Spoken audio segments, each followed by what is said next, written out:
There's a war happening inside your head right now, and you're losing. Not because you lack talent, not because the opportunities aren't there, but because the enemy knows every move you're going to make before you make it. That enemy? It's you, your own brain, working overtime to guarantee you stay exactly where you are. And the really terrifying part, it's winning, and you don't even know you're fighting. So here's the question that's going to haunt you. What if everything you think is holding you back is actually something you created yourself? The pattern nobody talks about. Back in 1982, psychologist Edward Jones at Princeton stumbled onto something disturbing while studying high achievers. He noticed that right before major breakthroughs, promotions, launches, big presentations, successful people would suddenly torpedo themselves. A CEO who'd stop sleeping before the biggest pitch of her life. An athlete who'd pick fights with coaches days before championships. An entrepreneur who'd ghost investors hours before closing crucial funding. Jones called it behavioral self-handicapping. But here's what makes it worse. In 2025, we've industrialized it. A Stanford research team tracked 10,000 professionals over 5 years. What they found was brutal. 68% deliberately created obstacles for themselves within 72 hours of major career opportunities.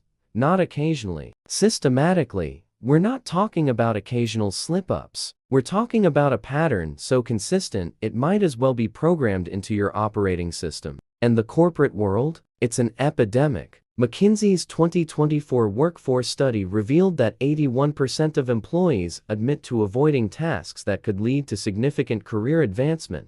They're not lazy. They're terrified. The success allergy here's where it gets weird. Researchers at MIT's Brain and Cognitive Sciences department ran an experiment in 2023. They put high performers in brain scanners and showed them two scenarios: imminent failure and imminent success. Guess which one triggered more anxiety? Success. By a massive margin. Your brain literally treats achieving your goals as a threat. Think about it. You've spent years, maybe decades, building an internal story. I'm the person who works hard, but hasn't caught a break.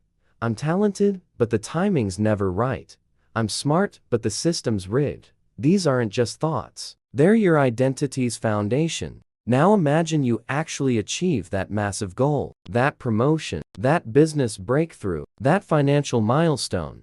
Your entire narrative collapses. The story you've been telling yourself and everyone else becomes a lie. And here's the kicker. Neuroscientist Dr. Lisa Feldman Barrett's research at Northeastern University shows that identity threats activate the same neural pathways as physical pain. Your brain can't tell the difference between losing who you think you are and breaking your arm, so it protects you by making sure you never get there in the first place. If this is hitting different, hit that like button and subscribe. We're diving deep into the mental patterns that control your life without you knowing it.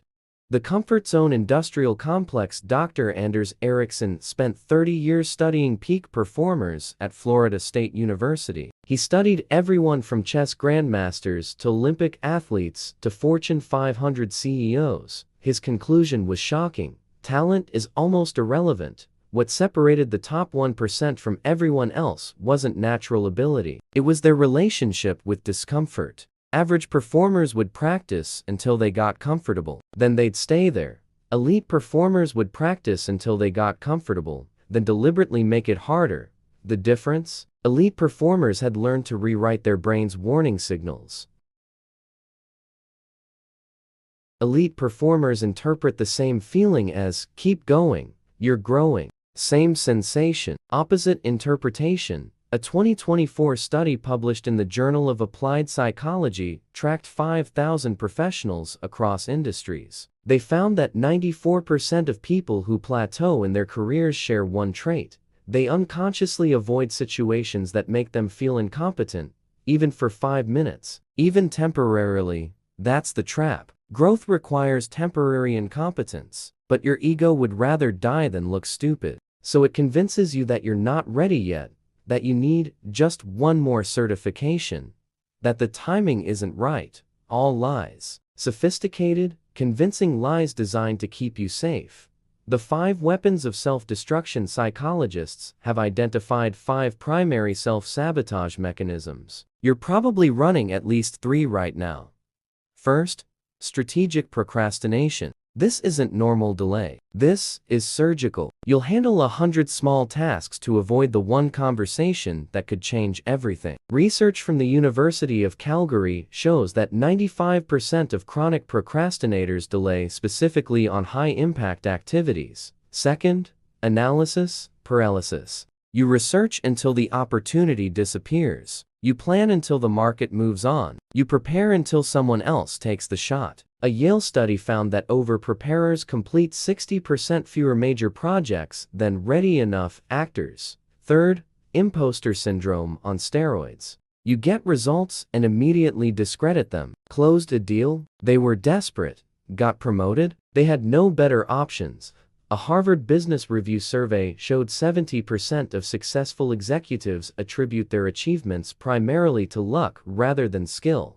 Fourth, relationship sabotage. You pick fights with mentors right when you need them most. You ghost opportunities from your network. You burn bridges for no rational reason. Relationship researchers at UCLA found that high achievers are twice as likely to destroy key relationships during growth phases.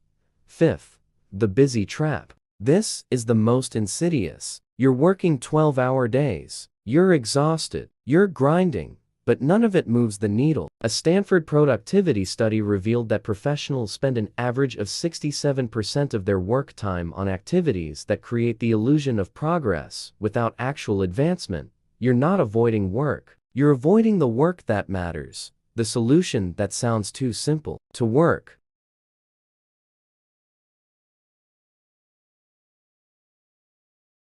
The results? Largely meaningless.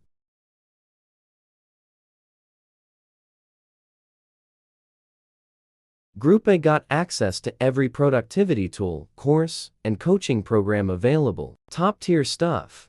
Group B got one instruction: every evening, write down exactly how you sabotaged yourself today. Be brutally specific.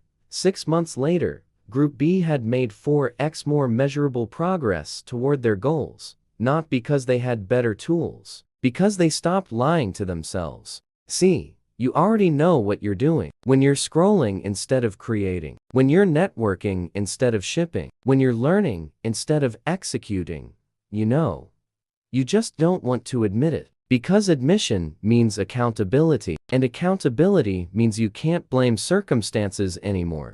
Dr. Tasho Eric, organizational psychologist and author of Insight, found that 95% of people believe they're self-aware, but only 10–15 actually are. The gap between who you think you are and who you actually are, that's where all your goals go to die. The AI-powered sabotage era, and now it's getting worse. We're entering an era where self-sabotage can be completely invisible, even to you. AI tools that let you feel productive while accomplishing nothing. Platforms that reward activity over results. Algorithms designed to keep you comfortable, not challenged. You can now spend 12 hours a day looking extremely busy on LinkedIn, Slack, and email without moving 1 inch toward what actually matters. A 2024 Microsoft Workplace study found that knowledge workers now spend 57% of their time in productivity theater, activities that look like work but generate zero meaningful output.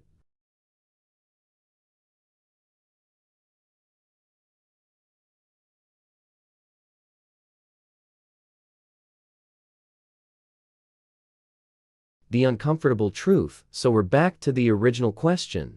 Why does your mind sabotage your goals? Not metaphorically, actually. The version of you that scrolls instead of ships? That person has to die. The version that waits for perfect conditions? Dead. The version that needs everyone's approval before taking action? Gone. Your goals aren't just challenging, they're genocidal. They require murdering every comfortable identity you've built. And that's why it's so hard. Not because you lack discipline, not because you need another productivity hack, but because transformation is a kind of death. And every cell in your body is programmed to avoid death at all costs. So here's the real question. The one that matters. Are you willing to let yourself die so someone better can live? If this video hit you in a way you didn't expect, smash that like button, subscribe to this channel, and share this with someone who needs to hear it. And drop a comment. What's your primary self-sabotage pattern? What did you finally see about yourself? Because seeing it is the first step, and maybe the only step that actually counts.